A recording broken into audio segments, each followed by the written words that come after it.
नमस्कार दोस्तों।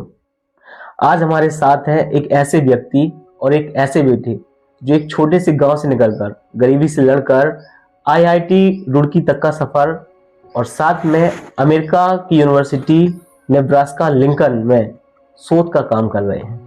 तो चलिए साथियों, आज हम जानते हैं उनके मेहनत और संघर्ष और सफलता की कहानी, उनकी जुबानी। तो सर, आपका बहुत बहुत स्वागत है। मैं चाहूंगा कि आप थोड़ा सा अपना परिचय दे दीजिए। नमस्कार दोस्तों, जय भीम। मेरा नाम दीपक वर्मा है। मैं मध्य प्रदेश के पन्ना जिले के सलेहा ग्राम का निवासी हूँ और मेरा पैतृक गांव छपरवारा है। सर, तो मैं आपसे सबसे पहले यही जानना चाहूंगा कि आपका जन्म और आपकी प्रारंभिक शिक्षा कहाँ से स्टार्ट होती है। तो मेरा जन्म पंजाब में हुआ था जी। क्योंकि मेरे माता पिता प्रवासी मजदूर थे, तो वो दिहाड़ी मजदूर के तौर पर उस टाइम पे पंजाब में काम करते थे। तो मेरा जन्म भी पंजाब में हुआ था। हालांकि कुछ सालों बाद वो वापस आए यहाँ पे मध्य प्रदेश।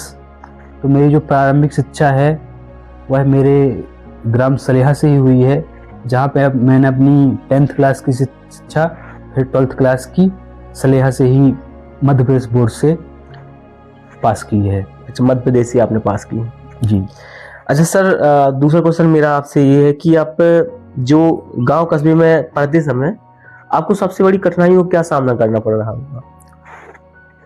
गांव कस्बों में पढ़ने की जो सबसे बड़ी कठिनाइयां हैं कि यहाँ पे जो शिक्षा है वह हमें राष्ट्रीय स्तर या इंटरनेशनल या अंतर्राष्ट्रीय स्तर की जो शिक्षा है उससे कोसों दूर होती है। तो कह सकते हैं कि यहाँ पे हमें उस लेवल पे जाने के लिए या राष्ट्रीय स्तर पे जाने के लिए मार्गदर्शन की बहुत कमी होती है, जिससे कि हम बहुत सारे जो अवसर हैं और अपॉर्चुनिटीज़ हैं उनको हम मिस कर देते हैं या उन तक हम पहुंच नहीं पाते हैं।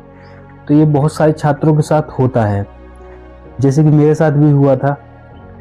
जब लोग 10th क्लास से JEE इंजीनियरिंग की तैयारी करते हैं, उस टाइम पे मुझे इस बारे में कुछ पता भी नहीं था। तो ये कह सकते हैं कि आप जानकारी का अभाव कह सकते हैं कि आप अब जब गांव कस्बों में रहते हैं तो आपको जानकारी का बहुत अभाव होता है, जिससे आपका आने वाला करियर है वो डिस्टर्ब हो जाता है।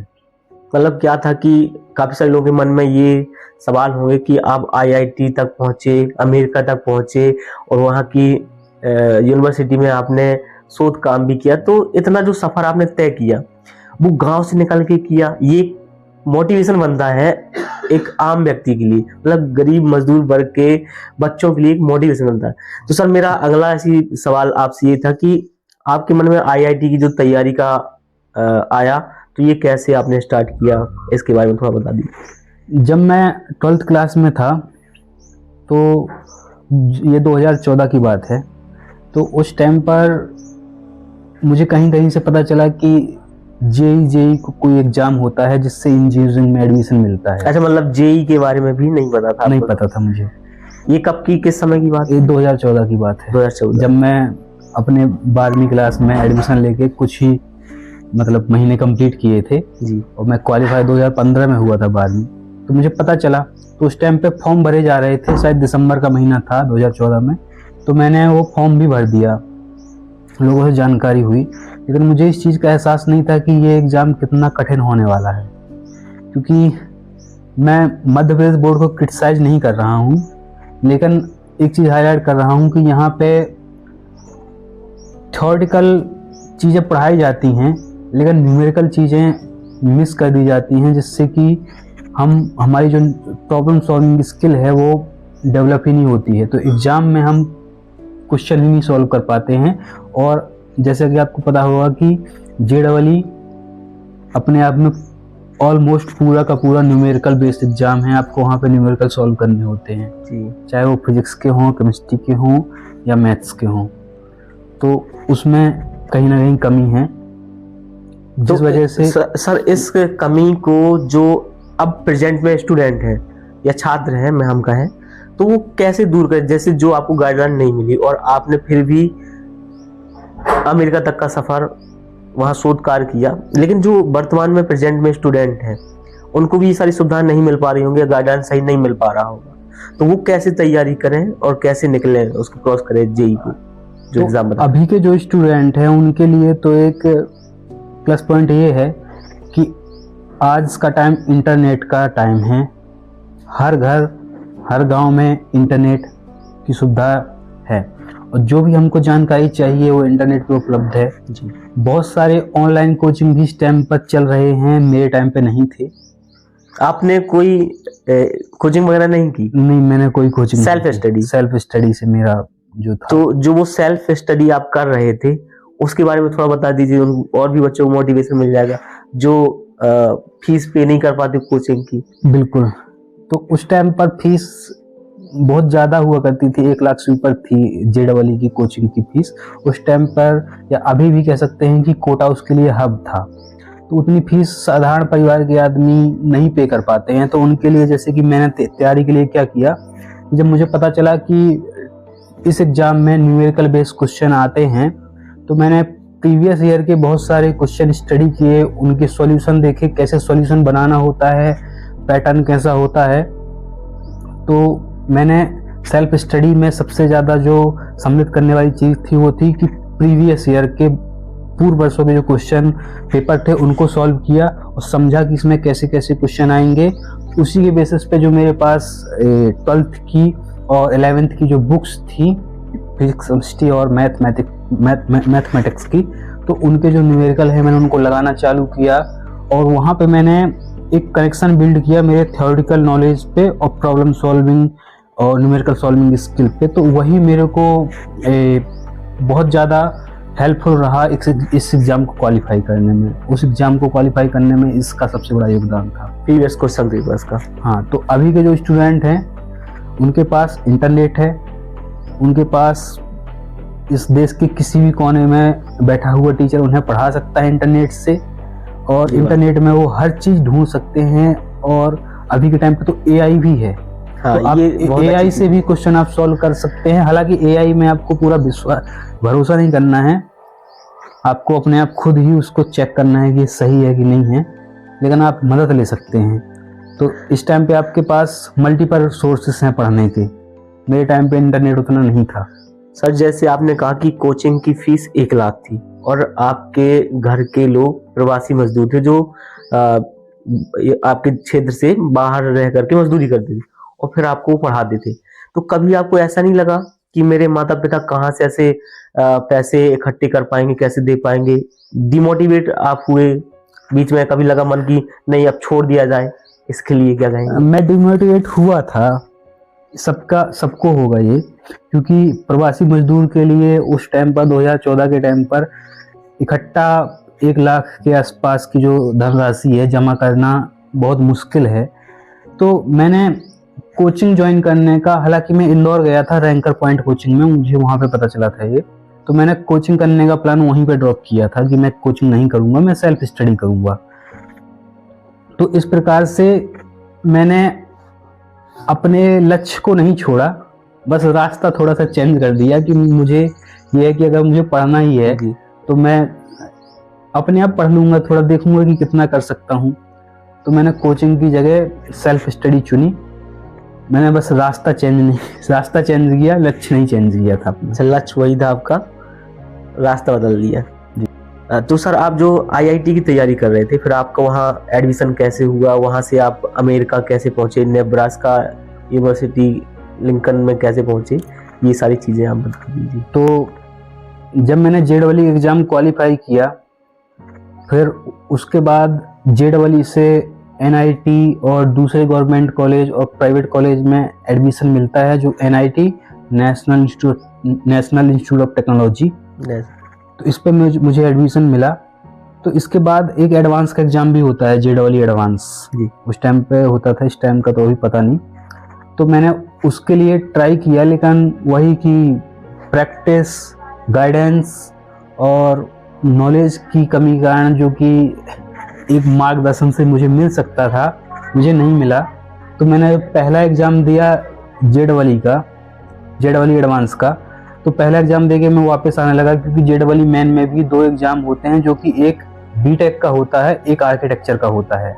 तो मुझे लगा कि जो दूसरा एग्ज़ाम है वो आर्किटेक्चर वाला होगा, तो मैं एक ही JEE एडवांस का एक ही भाग देके वापस आने लगा। तो मुझे किसी ने बताया कि नहीं, ये इसके 2 पार्ट होते हैं, तुम्हें दूसरा भी देना। तो आप समझ सकते हैं कि मेरे अंदर जानकारी का कितना अभाव था। आपके पास ये भी गाइडलाइंस नहीं थी कि 2 एग्जाम देने पड़ते हैं, फिर भी आपने IIT का एग्जाम निकाला। बहुत बड़ी बात, जेई का एग्जाम निकाला, IIT पहुंचे आप। यहाँ पे थोड़ा ये है कि मैं जेईई एडवांस क्वालिफाई नहीं कर पाया था, मैं केवल जेईई मेंस क्वालिफाई कर पाया था। तो उससे मुझे NIT में एडमिशन मिला, जो कि NIT श्रीनगर जम्मू कश्मीर में है। तो मैंने वो तो बहुत ही क्रिटिकल एरिया है, वहाँ पे आए दिन ऐसे घटनाएं होती रहती है। वहाँ पर आपने स्टडी की, ये किस समय की बात है, मतलब कितने साल में कर रहे थे आप? ये जब मैं 2015 में मैंने अपना 12th पास किया, उसके बाद 1 साल मैंने भोपाल में रह के जो तैयारी कर रहा था, उसी टाइम पे मैं BSc भी कर रहा था। हाँ। वहाँ के MBM कॉलेज से। तो उसी टाइम पर मैं जब JEE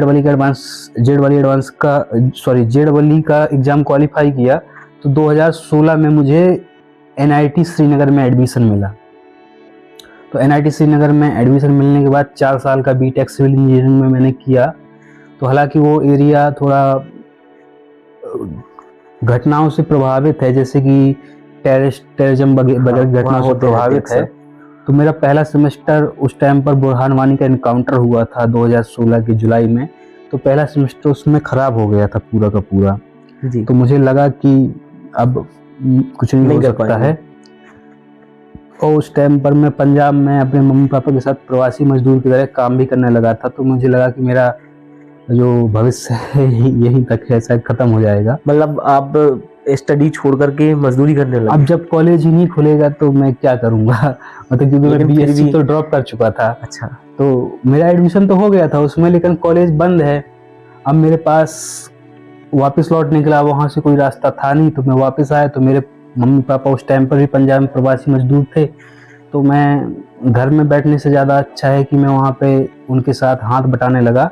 और मैंने अपने भाई के साथ, जो कि मेरे बड़े भैया हैं राकेश वर्मा, उनके साथ मैंने वहाँ पे मैसन का काम, जो राजमिस्त्री का काम होता है, वो सीखा। वहाँ पे भी मैंने स्किल सीखी एक। तो इस प्रकार से मेरा फर्स्ट ईयर गया। फिर आने वाले जो 2.5 ईयर थे वो अच्छे से गए वहाँ पे। लेकिन जो मेरा 4th ईयर था बीटेक का, उसमें 2019 के सितंबर के शायद मुझे लगता है वहाँ पे 300 धारा 70 लग गई थी, हटी थी, तो राष्ट्रपति शासन लग गया था। हाँ, तो उसी धारा हटने की वजह से वहाँ पे लोग, मतलब सरकार को लग रहा था कि कुछ आंदोलन होगा या जो कुछ होगा। तो उन्होंने वहाँ से बच्चों की सुरक्षा के लिहाज से हमें वहाँ से अपने घर भेज दिया था। तो उस टाइम पर मेरा 7th सेमेस्टर चल रहा था जी। तो उस टाइम पर बीटेक में प्लेसमेंट्स वगैरह होती हैं, लेकिन हमारी उसमें प्लेसमेंट भी बहुत ज़्यादा प्रभावित हुई थी। तो 7th सेमेस्टर ऐसे गया। फिर जब हम 7th सेमेस्टर जैसे ही ख़त्म हुआ, तो हम 2020 के फरवरी मंथ में और मार्च मंथ के बीच में वहाँ पर गए एग्जाम देने के लिए। मार्च मंथ में? हाँ, 2020। आई थिंक मुझे जहाँ तक याद है कि मार्च में शायद लॉकडाउन भी लग गया था। हाँ, मैं उसी पे आ रहा हूँ अभी।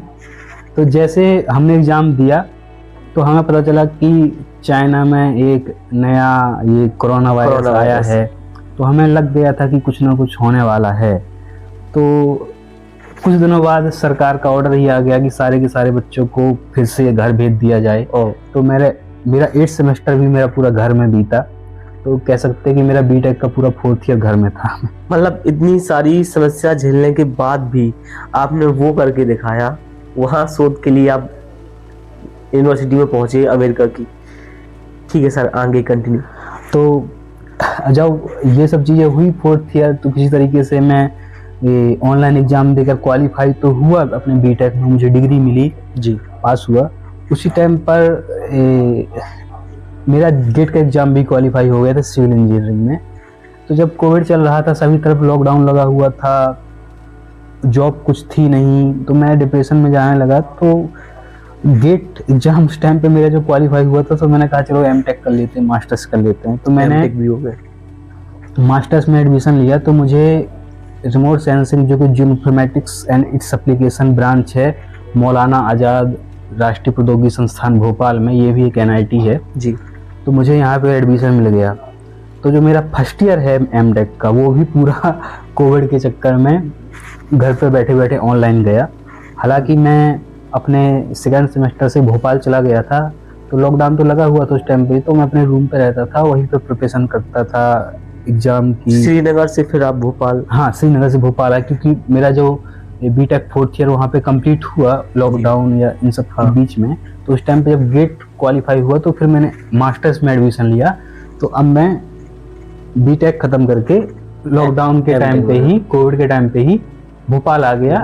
यहाँ के भी NIT में मैंने मास्टर्स चालू कर दी। तो मेरा पहला साल कोविड में गया, दूसरे साल मैंने रिसर्च का काम किया, अपने मास्टर्स में थीसिस लिखी। तो मेरे जो वहाँ पर गाइड थे प्रोफेसर सुनील कुमार कटियार जी, तो बहुत अच्छे व्यक्ति हैं, उन्होंने बहुत सपोर्ट किया, गाइडेंस दिया। तो हालांकि मैंने जो मास्टर्स होता है 2 साल का होता है, मैंने 1.5 ईयर ही उसमें अच्छे से पढ़ाई करी।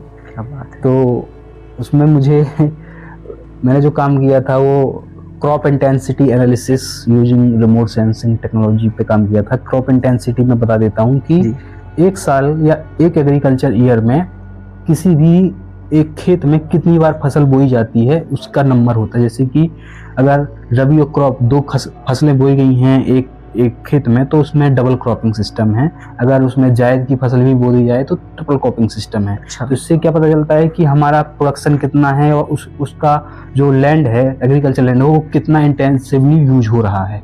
तो इस पे मैं रिसर्च करी थी। तो इस प्रकार से मेरी मास्टर्स थोड़ा अच्छे से हो गई। तो यहीं पे मुझे इंटरेस्ट जागा रिसर्च पे। तो इस टाइम पे मैंने जियोइन्फॉर्मेटिक्स का नया गेट एग्जाम को इंट्रोड्यूस हुआ था। अच्छा, इस टाइम पे उसकी शुरुआत ही हुई थी जी। तो मैंने इस बार गेट का एग्जाम जियोइन्फॉर्मेटिक्स में, या जियोमैटिक्स जो कहते हैं, दोनों मतलब शब्दों का फेर है लेकिन ऑलमोस्ट सेम ही चीज़ है। तो इसका एग्जाम क्वालिफाई किया दोबारा गेट का। तो इसके बेसिस पे मुझे PhD में एडमिशन मिला। तो इसमें मैंने अलग अलग IIT में एडमिशन दिए थे, लेकिन फाइनली मुझे IIT रुड़की में PhD में एडमिशन मिल गया। अच्छा, ये 2022 की बात है। 22 में आप रुड़की पहुंच गए? क्योंकि 16 में BTech चालू किया, 20 में ख़त्म किया, 20 में ही मैंने MTech चालू किया, 22 में MTech ख़त्म किया, अब 22 में ही PhD चालू कर ली। मतलब मैंने कोई ब्रेक नहीं लिया, लगातार आप लगे रहे। हाँ, क्योंकि मेरा फोकस हो गया था कि मेरे को रिसर्च ही करना है। फिर उसके बाद क्या हुआ सर, मतलब रुड़की में पहुंचने के बाद फिर आगे का? तो अब जब मैं थोड़ा मुझे इंटरेस्ट आने लगा रिमोट सेंसिंग टेक्नोलॉजी में, तो रुड़की में भी मैंने अपनी जो रिसर्च है उसी में कंटिन्यू करी। अब यहाँ पे थोड़ा मेरा फील्ड चेंज हुआ। मैं जो इलेक्ट्रोमैग्नेटिक स्पेक्ट्रम होता है, तो उसमें बहुत सारी वेवलेंथ की जो लाइट होती हैं, तो सूरज से सब प्रकार की वेवलेंथ की लाइट आती है। तो उसमें हम विजुअल पे देख सकते हैं, बाकी नहीं देख सकते हैं। तो मैंने जो इस पे काम किया था अपने मास्टर्स पे, ऑप्टिकल पे किया था, लेकिन मेरा जो PhD है वो थोड़ा शिफ्ट होकर माइक्रोवेव पे चला गया, जो कि प्रिसाइजली कह सकते हैं कि मैंने रिमोट सेंसिंग की थोड़ा फेज शिफ्ट करके दूसरा फील्ड नहीं कह सकते हैं उसे, मतलब थोड़ा सा जुड़ा हुआ। तो आप कह सकते हैं कि वेवलेंथ चेंज करने से हम दूसरी चीजें देख पाते हैं। तो मैंने सिंथेटिक अपर्चर रडार, ये एक टेक्नोलॉजी है जो कि एंशिएंट टाइम में युद्ध के लिए डेवलप हुई थी, लेकिन अब इसको बहुत सारी मॉनिटरिंग के लिए उपयोग करने लगे हैं जी। तो मैंने इस पे अपनी PhD पे काम किया, सिंथेटिक अपर्चर रडार इंटरफेरोमेट्री, जो कि एक ऑब्जर्वेशन लेने के बाद दूसरा ऑब्जर्वेशन जब लिया जाता है, तो अगर उसमें कुछ सब्सिडेंस हुआ होगा या कुछ ग्राउंड में मूवमेंट हुआ होगा, तो उससे एक फेज डिफरेंस क्रिएट हो जाता है। तो वो फेज डिफरेंस हम रिकॉर्ड करते हैं और उस फेज डिफरेंस को हम कन्वर्ट करते हैं डिफॉर्मेशन के रूप में, और उसको हम mm में मेजर कर सकते हैं, सेंटीमीटर में मेजर कर सकते हैं। तो इस प्रकार से डिफॉर्मेशन मेजर कर सकते हैं। तो इसी टेक्नोलॉजी का उपयोग करके मैंने डैम मॉनिटर पे अपना काम चालू किया। तो क्योंकि डैम भी मतलब बहुत ही डायनेमिक स्ट्रक्चर होता है, क्योंकि इसके पीछे बहुत ज़्यादा वाटर लोड होता है जो कि डैम को डिफॉर्म करता है जी। तो रिमोट सेंसिंग टेक्नोलॉजी का उपयोग करके इसको हम कंटिन्यूसली मॉनिटर कर सकते हैं और इसको बहुत बड़े स्केल पे मॉनिटर कर सकते हैं। तो मैंने इस पर अपनी रिसर्च करी। तो जब मैं अपने सेकेंड ईयर में था पीएचडी के, तो उस टाइम पर ये department of science and technology के साथ कोलैबोरेशन में Indo US science and technological forum और यूनिवर्सिटी ऑफ नेब्रास्का लिंकन जो अमेरिका में यूनिवर्सिटी है, इनका एक वो फेलोशिप प्रोग्राम आया जिसे water advance research and innovation नाम से जाना जाता है, वारी फेलोशिप। हाँ, तो मैंने सेम काम इन्हें प्रपोज कर दिया जी कि मैं वहाँ पे कैलिफोर्निया में बहुत डायनेमिक रीजन है, तो मैं वहाँ पे जो डैम वगैरह आते रहते हैं, तो डैम वगैरह, हाँ, तो उनको मॉनिटर करने का मैंने एक प्रपोजल बना के उन्हें दिया कि मैं उनकी सीजनलिटी मॉनिटर करूंगा और हाइड्रोक्लाइमेटिक फैक्टर मीन्स जैसे कि वाटर लेवल हो गया और टेम्परेचर हो गया, रेनफॉल हो गया, इस प्रकार के कुछ पैरामीटर्स हैं जो डैम को अफेक्ट करते हैं। तो मैं इनके साथ इसकी सीजनलिटी मॉनिटर करने पे मैंने प्रपोजल बना के दे दिया। तो भाग की बात थी कि वो प्रपोजल एक्सेप्ट हो गया। हाँ, तो मुझे ये फेलोशिप मिल गई। तो ये फेलोशिप मिली थी मुझे 2024 के दिसंबर के टाइम। कितनी फेलोशिप मिली रही होगी अब? ये ऑल इंडिया में 5 लोगों का ही सिलेक्शन हुआ था। अच्छा, इसमें इसमें से मैं भी एक था। क्या आप अन्य 4 लोगों को जानते हैं? हाँ, बिल्कुल जानता हूँ। मैं चाहूँगा आप नाम उनका बता दें साथ में। एक तो मेरे साथ मिथुन, जो कि मेरा रूममेट भी था नेब्रास्का लिंकन में। मिथुन के, क्योंकि वो साउथ इंडिया केरला से है, तो उसका मिथुन के आगे उसका कुछ नाम है जो हमारे लिए कठिन होता है लेना, लेकिन उसको मिथुन के लिखता था। वो मेरा बहुत अच्छा दोस्त है। अभी ही हम जस्ट नेब्रास्का से लौट कर आए हैं, तो हम साथ में रहते थे। तो अभी हमारी बहुत बातें होती रहती हैं अभी भी। और इसके अलावा एक और मेरा दोस्त बन गया था, दोस्त है भी, उसका नाम है कार्तिक जी। वो भी सेम यूनिवर्सिटी में गया था, लेकिन वो 3 महीने पहले गया था, तो 3 महीने पहले आ गया था। हालांकि वो हमारे साथ केवल 15-20 दिन रहा, लेकिन उससे बहुत ही घनिष्ठ मित्रता हो गई थी हमारी। और इसके अलावा एक IIT दिल्ली से प्रियम डेका है। हालांकि मैं इससे कभी भी मिला नहीं हूँ, लेकिन फेलोशिप में इसका हुआ था, तो मैं इसे जानता हूँ, इससे हमारी ऑनलाइन बात हुई है। अच्छा। और एक लड़की भी थी इसमें जो कि NIT जलंधर से थी, जो कि बाबा साहब के नाम पर रखा गया है, डॉक्टर भीमराव अम्बेडकर राष्ट्रीय प्रौद्योगिकी संस्थान जलंधर। अच्छा, वहाँ से तो ये वहाँ से PhD कर रही हैं। तो ये 5 लोग ये किसी दूसरी यूनिवर्सिटी में गई थी। अच्छा। और प्रियम डेका भी दूसरी यूनिवर्सिटी में गया है, तो इन दोनों से मुलाकात नहीं हो पाई, लेकिन ये लोग, यानी इनको फॉलोअप मिली थी। हाँ, तो आप उसकी जानकारी है। अच्छा, तो सर आपको अमेरिका जाके रिसर्च करने का जो अनुभव है वो थोड़ा सा शेयर कर दीजिए। मैं कहूँगा कि रिसर्चर के लिए तो सब जगह रिसर्च ही मायने रखती है। हालांकि अमेरिका में जो वर्क कल्चर है वो मुझे बहुत अच्छा लगा। वहाँ पे लोग अपनी वर्क लाइफ और पर्सनल लाइफ में बहुत ज़्यादा बैलेंस बना के रखते हैं, और ये अपने टाइम को बहुत ज़्यादा महत्व देते हैं कि हमें किस टाइम पर क्या चीज़ करनी है। तो ये मुझे वहाँ पे सीखने को मिला। और जैसे कि नेब्रास्का यूनिवर्सिटी काफ़ी रिसोर्सफुल है, वहाँ पे जो विशेषता काम होता है एग्रीकल्चर और फॉरेस्ट्री पे ज़्यादा होता है। तो मुझे अपने फील्ड के अलावा दूसरे फील्ड में भी थोड़ा बहुत इंटरेक्शन करने का मौका मिला। मैं जो उसके एक्सपर्ट थे, जो उस पर रिसर्चर जो काम कर रहे थे, उनके मैंने कुछ PhD डिफेंस अटेंड किए, सेमिनार अटेंड किए, उन लोगों से मिला, बात करा। तो मुझे पता चला कि हमारे इंडिया में जो एग्रीकल्चर है उसका कितना बड़ा स्कोप है जी। हम अगर एग्रीकल्चर को और ज़्यादा एडवांस बनाएं तो हमारे यहाँ बहुत ज़्यादा पैदावार हो सकती है। हम लोग क्या अभी भी यहाँ पे परंपरागत कृषि ही करते जो पहले से चल रही है, एडवांस लेवल की नहीं हो रही। हाँ, तो हमें कृषि में अभी बहुत काम करने की जरूरत है, क्योंकि हमारी जो भारत की अर्थव्यवस्था है मूलतः कृषि प्रधान अर्थव्यवस्था जी। बिल्कुल। तो सर आपके इस रिसर्च का उद्देश्य क्या है, और क्या ये रिसर्च आप अमेरिका में ही करेंगे या भारत भी कर सकते हैं?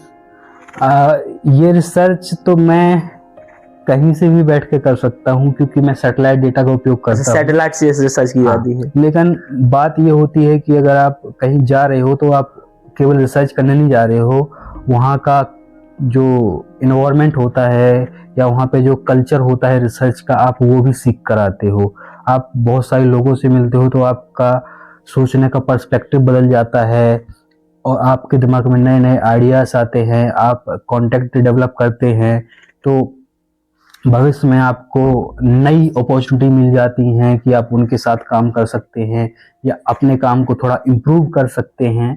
तो इस प्रकार का कोलैबोरेटिव एफर्ट होता है जिसके लिए गवर्नमेंट भी हमें सहायता देती है और यूनिवर्सिटी में जो प्रोफेसर्स होते हैं वो लोग भी मतलब अदर जो स्टूडेंट्स हैं उनकी फील्ड को उनके साथ काम करने के लिए इच्छुक होते हैं, तो वो भी अपने प्रोजेक्ट के द्वारा कभी कभी स्टूडेंटों को अपने यहाँ इनवाइट करते हैं। तो इसलिए ग्लोबल कोलैबोरेशन साइंस में बहुत ज़रूरी है और मेरी फेलोशिप भी उसी ग्लोबल कोलैबोरेशन का पार्ट है। चलिए सर। अच्छा सर, इसका फ्यूचर क्या है, मतलब जो आप रिसर्च के लिए जा रहे हैं वहाँ पे, फ्यूचर इसमें आपका क्या है? इसमें जैसे कि मैं बांधों की कंटिन्यूस मॉनिटरिंग रिमोट सेंसिंग से करता हूँ, तो बांध एक बहुत ही क्रूशियल स्ट्रक्चर है हमारे सोशियो इकोनॉमिकल डेवलपमेंट के लिए, क्योंकि बांध मल्टीपर्पज होते हैं जी। बांध से हम सिंचाई व्यवस्था को भी संचालित करते हैं, बांध से हम बिजली भी बनाते हैं, बांध से हम फ्लड कंट्रोल भी करते हैं, बांध से हम गर्मियों के दिनों में या सूखे के दिनों में सूखा होता है या जिसे ड्रॉट बोलते हैं, तो पीने के पानी की व्यवस्था भी करते हैं।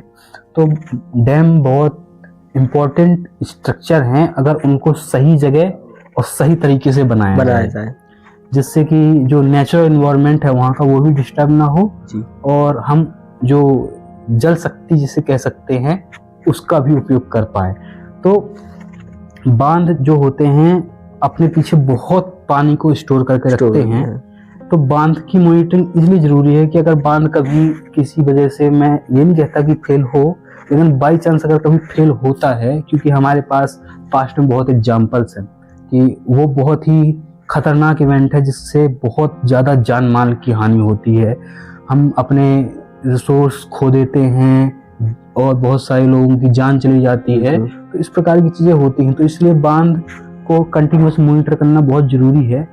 तो जो मैं काम कर रहा हूँ वो स्पेशली बांध की सीजनैलिटी पे काम कर रहा हूँ। मेरा पहला ऑब्जेक्टिव यही है। दूसरा है कि ये फेल कैसे होता है या प्री फेलियर सिग्नल हम डिटेक्ट कर सकते हैं क्या, और तीसरा ऑब्जेक्टिव वो रिमोट सेंसिंग का पार्ट है, तो वो भी डैम के ऊपर है लेकिन रिमोट सेंसिंग का ज़्यादा पार्ट है वो। अच्छा, तो अब जिस सीजनैलिटी क्यों इम्पोर्टेंट है, क्योंकि जो डैम है एक बहुत कॉम्प्लेक्स स्ट्रक्चर है जी, जिसके डिफॉर्मेशन को मॉनिटर करना इसलिए ज़रूरी है कि सीजनली अगर कोई डिफॉर्मेशन है तो वो डिफॉर्म होगा फिर अपनी जगह पे वापस आ जाएगा, तो ये नॉर्मल है, इससे कोई दिक्कत नहीं है।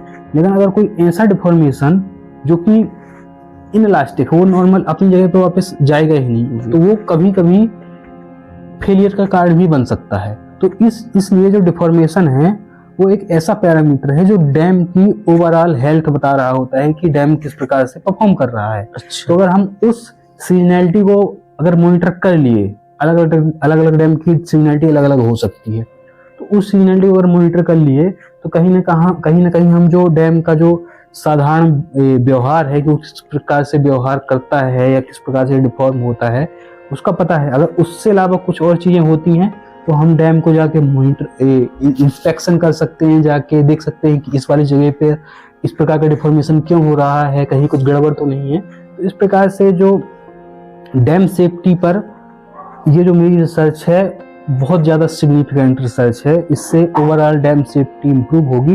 हालांकि डैम में ऑलरेडी बहुत सारे इंस्ट्रूमेंटेशन लगाए हुए होते हैं मॉनिटर करने के लिए, लेकिन स्टिल ये एक कॉम्प्लीमेंट्री या कह सकते हैं कि वाइड स्केल पर डैम को मॉनिटर करने के लिए बहुत इंपॉर्टेंट है। चलिए सर, बहुत अच्छा लगा आपसे ये सारी चीज़ें जानकर कि आपके संघर्ष जो कि एक छोटे से गांव से लेकर के अमेरिका जैसी यूनिवर्सिटी तक पहुंच रहा है, और आप इसका पूरा श्रेय किसको देना चाहेंगे?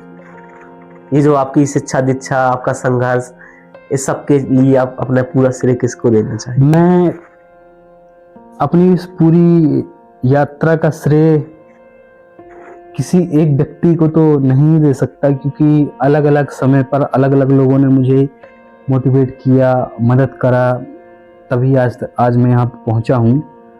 जैसे कि मेरा जो स्टार्टिंग टाइम है, उस टाइम पे मेरे माता पिता ने बहुत मेहनत करी, उन्होंने एक सपना देखा मेरे लिए, तो मैं उनका हमेशा मतलब मैं कभी उनका वो जो है उसको तो पूरा नहीं कर सकता, लेकिन मैं एक अच्छा बेटा बनने की हमेशा कोशिश करूँगा और हमेशा उनके साथ रहूँगा, उनकी सेवा में अपने आप को समर्पित करके रखूँगा। तो कह सकते हैं कि मुझे ज़मीन से यहाँ तक उठाने में जो सबसे बड़ा योगदान है मेरे माता पिता का है।